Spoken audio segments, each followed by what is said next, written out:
باسی ئەومان کرد کە گرنگی سەردانەکەی سەرۆکۆماری ئێران بۆ هەرێمی کوردستان و عێراق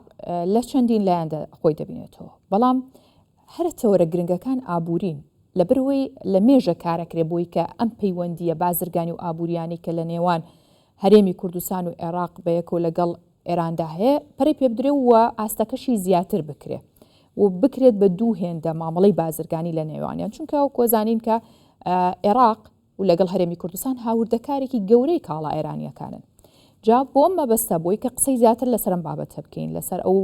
پەیوەندیە بازرگانیانە و هاوردە و هەناردە لە نێوان ئەم دوو وڵاتەوە لە هەرێمی کوردستانە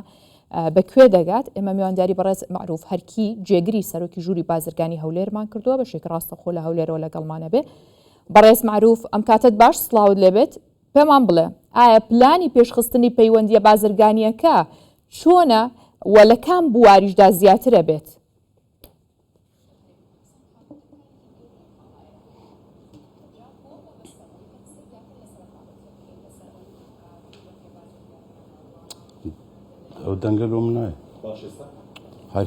کاک معروف دەنگی من باش دێت بۆ لای تۆ،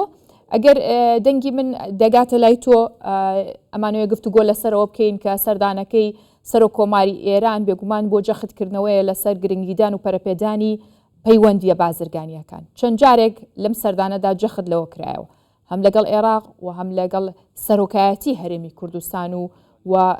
بەگشتی لە هەرێمی کوردستانە کە پەیوەندی بازرگانی نێوان هەرێمی کوردستان لەگەڵ ئێران توند و تۆڵتر بێ و بتوانن هاوردەکارێکی باش بن یاخود لە ڕێگەی ئەو بازرگانی ئەکرێ مامەڵەیەکی دروست بکرێت. ئەمە لەسەر ئەم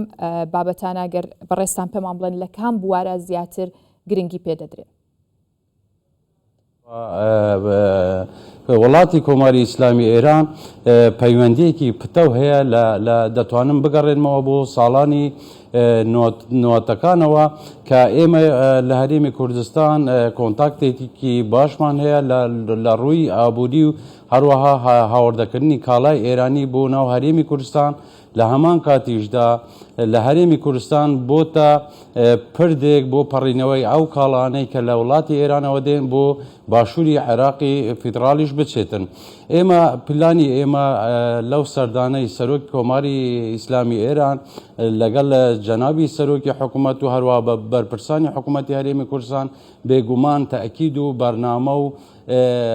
تێبینیەکی باش کراوە لەسەر ئەوەی کە هاوردەکان لەمە و پاشتر بە چه شێوەیەک بێتن، هەروەها گرنگەکەی لە چ بوارێکدا بێت. ئەوەی سەرنجمان داوە ئێستا لە ڕووی کشتتوکاڵیەوە دەورێکی باڵان هەیە بازرگانی نێوان هەردوو وڵات. ئێمە شوەکو ژووری بازرگانی و پیشەسازی هەولێر ئەوەی کە بەرچاو دەکرێتن ڕۆژانە کە کۆنسوڵی وڵاتی ئێران ملحقی بازرگانیان کە پێش چەند ڕۆژێک سەردانی ژووری بازرگانی و پیشەسازی هەولێری کردبوو بێگومان تەئکیدی لەوەی کردوتەوە کە ئێمە وەکو بازرگانانی ئێران سەردانی هەرێمی کوردستان دەکەن بە تایبەتی شاری هەولێر و ئێمەش لەگە بازرگانەکانی خۆمان وامان کردووە کە بیتوبیەک لە ژووری بازرگانی و پیشەسازی لە هەولێر ئەنجام بدرێتن بۆ ئەوەی ئالوگۆڕی باس لە ئالوگۆڕ و هەروەها ئابووری نێوان هەردوو وڵاتدا بکرێت بۆ ئەوەی ئاسانکاریش بکرێتن و هەروەها هەرێمی کوردستانیش لە هەندێک ڕۆوە هاوردەی هەندێک کاڵاش بکات بۆ وڵاتی ئێران بە تایبەتی لە هەندێک بواری سوتەمەنی. بێگومان هاتنی سەرۆکی وڵاتی ئێران بۆ هەرێمی کوردستان نوێبوونەوەی بازرگانیەکی ترە لە هەم لە ڕووی ئێرانەوە کە سەرۆکۆمارێکی نوێیە بێگومان هەندێک ئەفکاری بازرگانی و ئەفکاری ئابووری نوێش لە هەرێمی کوردستانیش بەدی دەکرێت هەم لە وڵاتی ئێرانیش بەدی دەکرێتن. باشە بەڕێز معروف پلانێک هەبوو بۆ کردنەوەی بازارچەکان لە سنووری هەرێمی کوردستان، ئەمە لە سنووری هەولێریش یاخود دەست پێکەن وەکرێتەوە ئەم بازارچانە؟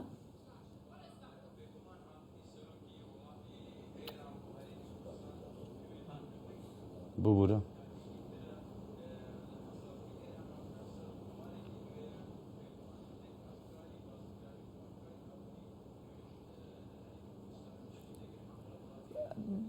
بەڕێز معروف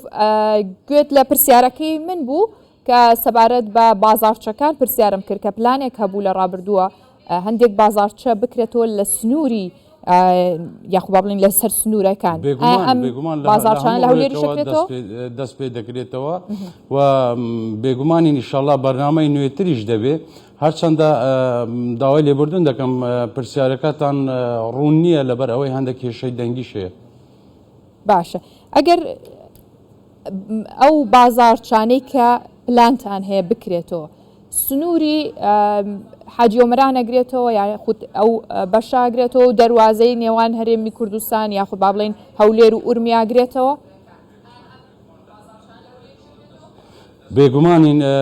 بازارەکان دەکرێتەوە و دەورێکی باڵاشیان دەبێتن و هەموو بازرگانەکان شتێدا بەشدار دەکرێت و تەنانەت پیشەوەرەکانیش لە هەموو شارەکانی هەرێمی کوردستان تێدا بەشدار دەکەێت بە تایبەتی شاری هەولێر لەبەرەوەی ئێمە وەکو ژووری بازرگانی و پیشەسازی هەولێر تاکید بەس لە پیشەوەران و بازرگانانی هەرێمی کوردستان دەکەینەوە بە تاکید. باشە ئەی کاری کۆمپانیا و کارگە و ئەو ناوەندانەی کە لە ئێرانەوە هاتوون لێرە کارەکەن چۆنە یاخو با بڵین هەماهەنگیتان لەگەڵ ئەوانە چۆنە لە هەرێمی کوردستان؟ بێگومان چەندەها کۆمپانیاکانی ئێران لە هەرێمی کوردستان تۆمارن بە تایبەتی شاری هەولێر چەندەها کۆمپانیای ئێرانی لە هەموو سێکتەرەکانی بازرگانی و لای لە هەرێمی کوردستان تۆمارن و بێگومان بازرگانانی ئێمەش بە هەمان شێوە تەنسیقێکی باشیان لە هەیە لەگە بازرگانانی ئێران و ڕۆژانەش سەردانی ژووری بازرگانی و پیشەسازی هەولێر دەکرێت و چەندەها دیدار و ڕێخستنی بیتوبیمان بۆ ئەنجام داون لە سەرەتای دەست بەکاربوونی ژووری بازرگانی و پیشەسازی هەولێر کە لە سەرەتای ساڵی نوێوە بێگومان ئێستا بەردەوامین و زۆر پلانی دیشمان هەیە لەگە بازرگانانی وڵاتی ئێران ئینشاءالله لە ئایندەیەکی نزیکدا لە کۆتایی ئەم مانگەشدا دیدارێکی باشی بازرگانیمان هەیە لە شاری هەولێر لە نێوان هەردوو وڵاتدا لە نێوان دەتوانم برێم لە نێوان هەردوو بازرگاناندا هەیە لە وڵاتی ئێران و هەرێمی کوردستان بێگومان سوودێکی باشیشی دەبێ بەپێی ئەو پلانە نوێیانەش دەبێت کە تایبەتن بە بڕیارەکانی حکوومەتی هەرێمی کوردستان و بڕیارەکانی سەرۆکی وڵاتی ئێرانیش. بەڵێ بەڕێز معروف هەرکی جێگری سەرۆکی ژووری بازرگانی هەولێر ڕاستەخۆ لە هەولێرەوە لەگەڵمان بوو سوپاس بۆ بەڕێستان.